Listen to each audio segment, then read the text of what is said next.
E aí, pessoal, tudo bem? Espero que sim, espero que todos estejam bem e que estejam cumprindo direitinho, né, as recomendações de isolamento social devido ao coronavírus. A situação não está fácil e a gente precisa seguir direitinho isso aí. Queria dizer que nesse momento é importante a gente manter essa distância, apesar de que eu estou morrendo de saudade de vocês. Mas é o que temos para hoje, né? Então, a partir de agora a gente vai passar a ter aulas online por meio de vídeo e outros meios de interação também. Então, essa é a nossa primeira aula e nossa aula será de Química A, tá? Dando continuidade aos estudos que estávamos realizando presencialmente. Beleza? Então é isso. Vamos começar nossa aula, que será a respeito, né, de balanceamento de equação química, tá? As primeiras noções, né, de balanceamento. Mas antes da gente começar falando de balanceamento químico propriamente dito, eu queria relembrar com vocês uma questão que nós conversamos, né, em uma das aulas presenciais de química, que é a respeito do químico Antoine Lavoisier, que lá em 1785, em um dos seus estudos, afirmou que em uma reação química a massa se conserva porque não ocorre nem criação nem destruição, né, desses átomos. E ficou conhecida a famosa frase, né, que na natureza nada se cria, nada se perde, tudo se transforma, certo? Essa frase é desse químico, né, Antoine Lavoisier, e diz respeito à lei da ação das massas. Nós falamos disso, acredito que lá na aula 2, né, de Química A, quando a gente estudou a respeito do átomo, do modelo atômico de Dalton. Porque o Dalton utilizou dessa teoria, né, de Lavoisier para propor o seu modelo atômico, tá? Então, eu diria que o Dalton ele comprovou esse fato que o Lavoisier disse, né, de que a massa se conserva durante uma reação química, porque o Dalton dizia justamente que o átomo era indestrutível, né? Comprovando o que o Lavoisier disse a respeito de que numa reação química não ocorreria nem criação e nem destruição dos átomos, apenas a recombinação desses átomos para formar novas substâncias. Então, Lavoisier, por meio de experimentos, concluiu que a massa dos átomos é conservada durante uma transformação química. O que isso quer dizer? Eu lembro que eu coloquei até esse exemplo no quadro para vocês, quando falamos a respeito disso. Coloquei o exemplo lá da reação de combustão do carvão, que é basicamente formado por carbono, certo? Então, a reação de combustão do carvão é a reação do carvão com o gás oxigênio formando gás carbônico, que é representada quimicamente por essa equação aqui.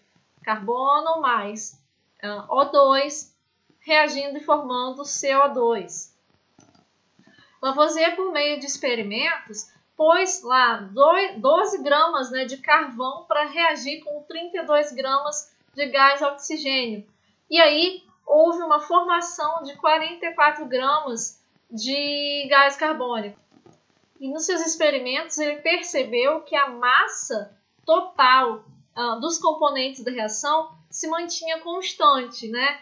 A massa total antes da reação era a mesma massa total após a reação. O que ele quis dizer com isso? Observem aqui. Inicialmente, né, antes da reação, se tinha lá 12 gramas de carbono e 32 gramas de oxigênio. Então, essa é a massa dos componentes antes da reação, ou seja, a massa dos reagentes. A massa dos reagentes somadas, né? Se eu somar 12 com 32, isso resulta em 44 gramas totais, certo? E a partir dos experimentos que Lavoisier fez, ele conseguiu comprovar que essa quantidade de massa total antes da reação se mantinha constante após a reação também. Só que lá no final ele também tem 44 gramas dos seus produtos. tá? Esses produtos, no caso, nesse caso dessa reação aqui, é somente o CO2. Então, observem o seguinte. Antes da reação, eu tenho carbono e gás oxigênio. Depois da reação, eu não tenho mais a substância carbono, a substância, né, o carvão, nem a substância oxigênio. Eu passo a ter a substância CO2, gás carbônico. Mas a massa se manteve constante, a massa total. Antes eu tinha massa total igual a 44 e no final eu tenho a massa total também igual a 44. Então a massa se conservou. Por que que essa massa se conservou? Porque esses átomos aqui, eles não foram destruídos, né? Eles não deixaram de existir. Eles simplesmente se combinaram, né? Se reestruturaram de uma outra forma, né? Para formar uma outra substância. Então, cada átomo ele tem a sua massa, né? Assim como tanto o átomo de carbono como o átomo de oxigênio aqui. E essas massas, né? Quando esses átomos se combinam, eles continuam tendo aquela mesma massa, só que combinados de uma outra forma.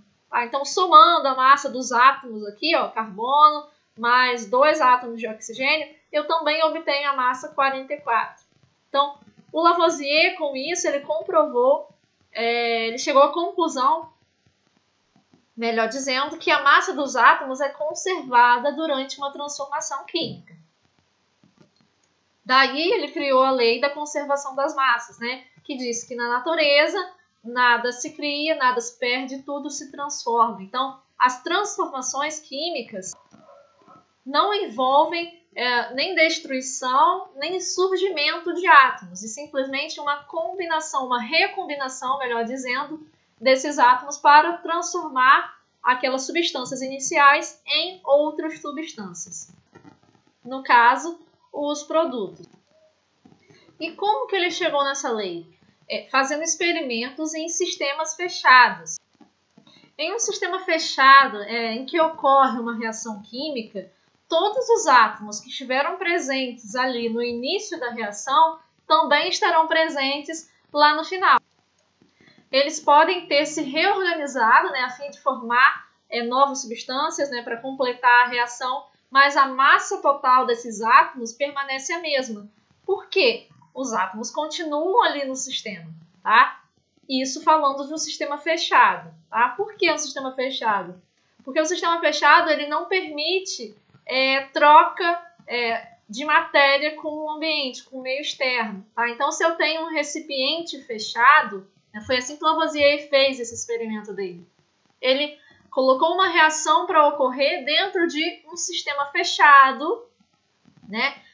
Medindo a massa antes da reação e depois da reação. E aí ele percebeu que a massa antes da reação, a massa de todos os componentes ali de dentro daquele sistema fechado antes da reação, era a mesma que a massa do sistema após a reação. Tá? Então, por mais que acontecesse transformações químicas e recombinação de átomos, não haveria perda de átomo, nem destruição.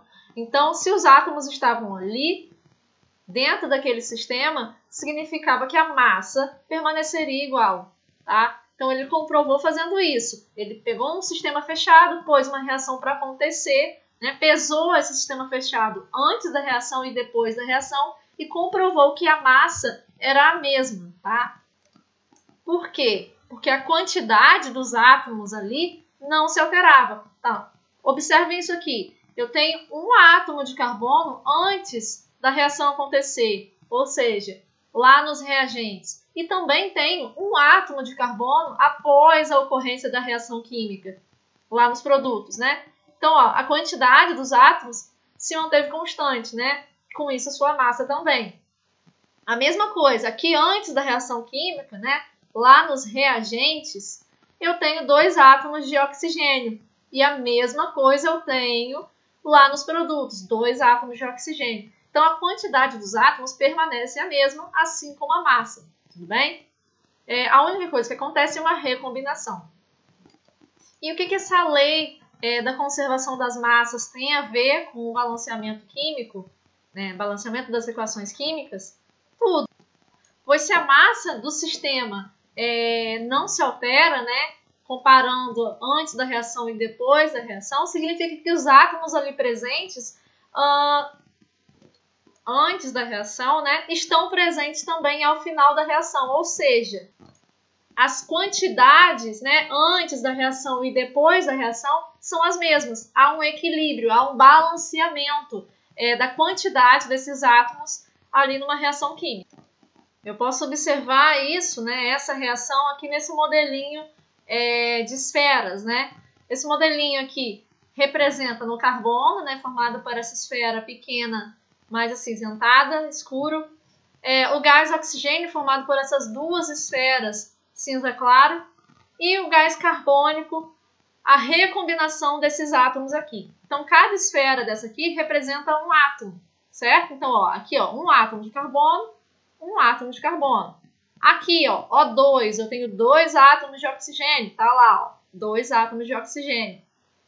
Aqui, CO2, eu tenho um átomo de carbono, que é o pequenininho, e 2 átomos de oxigênio, que são esses átomos grandes aqui. Então, percebam que as quantidades dos átomos permanecem a mesma antes da reação e depois da reação, tá? Mas observem essa reação que eu coloquei para vocês aqui. Eu coloquei a equação que representa a reação de formação da água. Observem que aqui eu tenho H2, né, gás hidrogênio, O2, gás oxigênio, formando H2O, molécula de água. Se vocês observarem bem, nessa equação química existe um problema. Que problema é esse? Pausem o vídeo e tentem identificar o problema dessa equação química, levando em consideração o que eu falei até agora. E aí, conseguiu encontrar o problema? Não? Sim? O problema dessa equação química é que ela não está balanceada. Ou seja, os átomos existentes antes da reação, né, antes da setinha aqui de reação, ou seja, os átomos presentes nos reagentes não estão na mesma quantidade dos átomos presentes lá após a reação, lá nos produtos. Como assim, Letícia? Não entendi. Então, vamos analisar aqui essa equação. Quantos átomos de hidrogênio eu tenho antes da reação acontecer? Olha lá, antes da seta. Tenho 2 átomos de hidrogênio, certo? Tá aqui. Agora eu tenho que analisar se existe, após a reação acontecer, a mesma quantidade de átomos de hidrogênio. Então, se tem 2 átomos de hidrogênio antes da reação acontecer, tem que ter 2 átomos de hidrogênio após a reação acontecer. Até aqui tá ok, né? Eu tenho 2 átomos de hidrogênio nos produtos, 2 átomos de hidrogênio nos reagentes. Até aí tá tudo certo. Mas vamos olhar aqui o oxigênio. Eu tenho 2 átomos de oxigênio nos reagentes, ou seja, eu tenho 2 átomos de oxigênio antes da reação acontecer. Só que depois que a reação acontece, olha aqui, nessa equação química eu só tenho um átomo de oxigênio. Então, um átomo de oxigênio nos produtos, né, após a reação acontecer, e 2 átomos de oxigênio nos reagentes, antes da reação acontecer. Isso não pode, certo? Segundo Lavoisier, as quantidades, né, dos átomos, elas devem se manter constantes, assim como as suas massas. Então, se eu tenho 2 átomos de hidrogênio no reagente, tenho que ter 2 átomos de hidrogênio no produto. Se eu tenho 2 átomos de oxigênio nos reagentes, eu tenho que ter a mesma quantidade nos produtos. Sempre tem que haver a mesma quantidade, certo?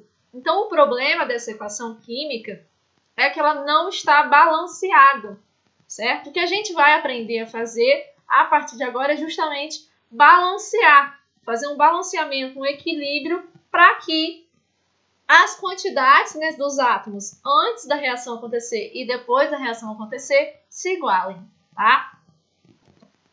Agora observem a situação abaixo. Eu pus a mesma reação química, ó, H2, O2 e H2O. H2, O2 e H2O. Só que aqui na frente eu tenho alguns númerozinhos. Vamos observar o que está acontecendo agora. Eu tenho, nesses números aqui, uma representação da quantidade de moléculas de cada substância. Então, esse 2 aqui representa que eu tenho duas moléculas de hidrogênio. Esse 1, uma molécula de oxigênio. Esse 2, duas moléculas de água, tá? Por que que existem esses números aqui na frente? Esses numerozinhos na frente, né, das substâncias são chamados de coeficientes estequiométricos. Coeficientes estequiométricos, eles indicam a proporção entre as substâncias numa reação química. Já vou explicar.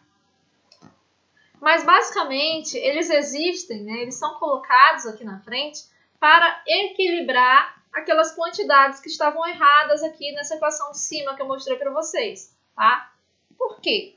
Porque se eu tenho duas moléculas de hidrogênio, de gás hidrogênio, eu passo a ter quantos átomos de hidrogênio antes da reação? Ó, um átomo, dois átomos, três, quatro. 4 átomos de hidrogênio antes da reação. Beleza? Agora eu tenho que analisar lá nos produtos. Vamos nos produtos. Quantos átomos de hidrogênio eu tenho nos produtos? Eu sei que cada molécula de água, cada molécula de H2O, possui 2 átomos de hidrogênio. Então tá aqui, eu tenho uma molécula, outra molécula, tá? Então cada molécula tem 2 átomos de hidrogênio. Só que eu tenho duas moléculas, ó, essa e essa. Então, se cada molécula tem 2 átomos de hidrogênio e eu tenho duas moléculas, eu vou ter 4 átomos de hidrogênio. 1, 2, 3, 4. Beleza? Então, o hidrogênio ele está equilibrado, certo? Lá em cima também estava, mas o oxigênio não estava nessa equação de cima. Então, por isso que eu precisei fazer o balanceamento, o equilíbrio desses coeficientes estequiométricos. Mas vamos analisar agora o oxigênio. Aqui, esse 1zinho aqui na frente do O2 significa que eu tenho uma molécula de O2, uma molécula de gás oxigênio. Então, essa uma molécula de gás oxigênio é formada por 2 átomos de oxigênio. Tá aqui as duas esferas vermelhas. Tudo bem? Então, eu tenho 2 átomos de oxigênio antes da reação, ou seja, lá nos reagentes. Vamos analisar se nos produtos tem a mesma quantidade. Vamos aqui. Na molécula de água, cada molécula de água tem um oxigênio, certo? Tá aqui, ó, esse átomo aqui em vermelho. Cada molécula de água tem um oxigênio, só que eu tenho 2 moléculas de água, então eu tenho 2 átomos de oxigênio. Então, olha só, agora está equilibrado. Eu tenho 2 átomos de oxigênio nos reagentes, né, antes da reação acontecer, e 2 átomos de oxigênio nos produtos, após a reação acontecer. Então, percebam que esses números aqui na frente serviram para balancear a equação química. E a partir de agora, daqui para frente, a gente vai utilizar muito esses coeficientes aqui, ok? Por quê? Porque, como eu disse para vocês, esses coeficientes estequiométricos indicam a proporção entre as substâncias. Como assim a proporção? Quando eu falo de proporção, eu estou falando o seguinte. Para formar a molécula de água, para formar 2 moléculas de água, eu preciso de quê? De 2 moléculas de gás hidrogênio e uma molécula de gás oxigênio, tá? Se eu tiver uma molécula de gás hidrogênio e uma molécula de oxigênio, eu não vou conseguir formar uma molécula de água, tá? Eu tenho que ter exatamente essa proporção. A cada 2 moléculas de hidrogênio e uma molécula de oxigênio, eu formo 2 moléculas de água. Então, por isso é uma proporção, tá? Ah, mas como que eu faço esse balanceamento? Eu vou ensinar para vocês uma maneira muito fácil de balancear a equação química, que é o balanceamento pelo método das tentativas, tá? Então, balancear uma equação química significa acertar aqueles coeficientes estequiométricos da equação de modo que cada elemento tenha o mesmo número de átomos nos reagentes e nos produtos, tá? Eu não falei no início do vídeo, mas eu aconselho que vocês assistam essa aula com o caderno do aluno aberto, né, na aula 8 de Química A, porque alguma das coisas que eu vou falar aqui está contida no caderno do aluno bem como os exercícios que eu vou tentar fazer com vocês aqui. Mas vamos prosseguir. O balanceamento por tentativas, como o próprio nome está falando, é uma tentativa, né? Não possui regra. E é bem útil, né, para a gente poder balancear as equações químicas, sendo elas as equações químicas menos complexas, como é o caso dessa que eu mostrei para vocês. Algumas outras equações químicas específicas não podem ser balanceadas pelo método das tentativas, porque vai dar errado sempre, tá? Mas para a maior parte das equações químicas que a gente vai estudar agora no primeiro ano, pode-se utilizar esse método. É bem tranquilo. Beleza? Então vamos lá. Para balancear essa equação química, que foi aquele exemplo que eu dei para vocês, a gente vai avaliar as quantidades, né? Como a gente estava vendo lá no slide anterior. Então vamos pensar aqui.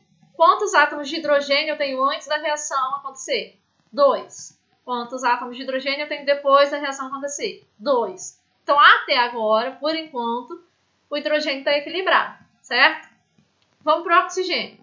Tem quantos átomos de oxigênio antes da reação acontecer? 2. E depois da reação acontecer? 1.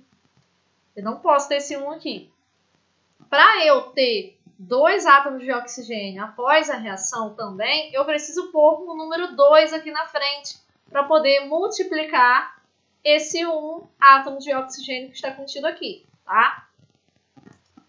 Então tá aí o 2 na frente. Esse 2 que eu coloquei aqui na frente foi por quê? Porque esse 2 aqui vai multiplicar esse 1 oxigênio que está aqui, tá? Então se eu tenho 1 oxigênio aqui, multiplicado por 2, eu acabo tendo 2 átomos de oxigênio nos produtos, né? Após a reação acontecer. Então vamos conferir, ó. 2 oxigênios nos produtos, 2 oxigênios nos reagentes. Então tá equilibrado. Só que prestem atenção. Esse 2 aqui na frente da molécula de água não multiplica somente o oxigênio. Esse 2 multiplica os átomos da molécula inteira. Então, eu multipliquei o átomo de oxigênio por 2, mas eu também multiplico o hidrogênio. Então, agora, nos produtos, eu não tenho mais 2 hidrogênios. Eu tenho 4. Ó, 2 vezes 2, 4. Eu tenho 4 hidrogênios nos produtos, tá? Só que nos reagentes eu tenho 2. Então, eu tenho que colocar um número aqui na frente para equilibrar essa quantidade. Se eu tenho 4 hidrogênios nos produtos, eu tenho que ter 4 hidrogênios nos reagentes também. Então, eu ponho o número 2 aqui da mesma forma. Agora, eu tenho o quê? Eu tenho 4 átomos de hidrogênio antes da reação acontecer, 4 átomos de hidrogênio após a reação acontecer. 2 átomos de oxigênio antes da reação acontecer e 2, ó, esse 2 aqui multiplica o oxigênio. Então, 2 átomos de oxigênio após a reação acontecer. Então, percebam que agora está equilibrado as quantidades dos átomos. Se está equilibrado, essa equação química está balanceada, tá? Eu preciso ter a mesma quantidade de átomos, de uma espécie de átomos antes da reação acontecer e após a reação acontecer. Esse exemplo que eu dei para vocês foi o exemplo mais simples que eu poderia dar, tá? Mas eu vou fazer outros exemplos para vocês treinarem um pouquinho, além de exercícios. Mas o balanceamento por tentativa, ele pode ser feito seguindo uma ordem. E essa ordem que eu coloquei aqui para vocês facilita o balanceamento, tá? Minimiza as chances desse balanceamento dar errado. Então, essa ordem é a seguinte. Primeiro eu balanceio os átomos de metais. Depois eu balanceio os átomos de ametais, né, ou também chamados de não metais. Mas eu deixo carbono, hidrogênio e oxigênio por último, tá? Por quê? Carbono, hidrogênio e oxigênio também são ametais, tá? Mas eu considero que todos os outros ametais, diferentes desses 3 aqui, eu vou balancear primeiro. Então, primeiro balanceio metal, depois ametal, depois eu vou para o carbono, né? Tá aqui, ó, balancear carbono, hidrogênio e oxigênio, tá? Uma forma, né, de vocês lembrarem essa ordem que eu acabei de falar para vocês é essa palavrinha aqui, ó. Sempre vocês vão balancear primeiro metal, depois ametal, depois carbono, hidrogênio e oxigênio, tá? O hidrogênio e o oxigênio não precisam ser necessariamente nessa ordem, não. Eu posso balancear o oxigênio antes do hidrogênio. Não vai dar problema. Mas eu não posso deixar de ser primeiro metal, ametal, depois carbono e depois oxigênio e hidrogênio ou vice-versa, tá? Então, essa regrinha aqui é mais uma dica, né? Não é uma regra. Vocês podem fazer de outra forma, só que a partir dessa dica aqui, as chances do balanceamento dar errado são mínimas, tudo bem? Então, a palavrinha macho, só para lembrar a ordem: metal, ametal, carbono, hidrogênio e oxigênio. Beleza? Então, tenho essa macete em mente e a gente vai treinar, né, o balanceamento de equações químicas no próximo vídeo. Então, aí uma pausa para você tomar uma água, um café, um chá, um suco e a gente se vê no próximo vídeo.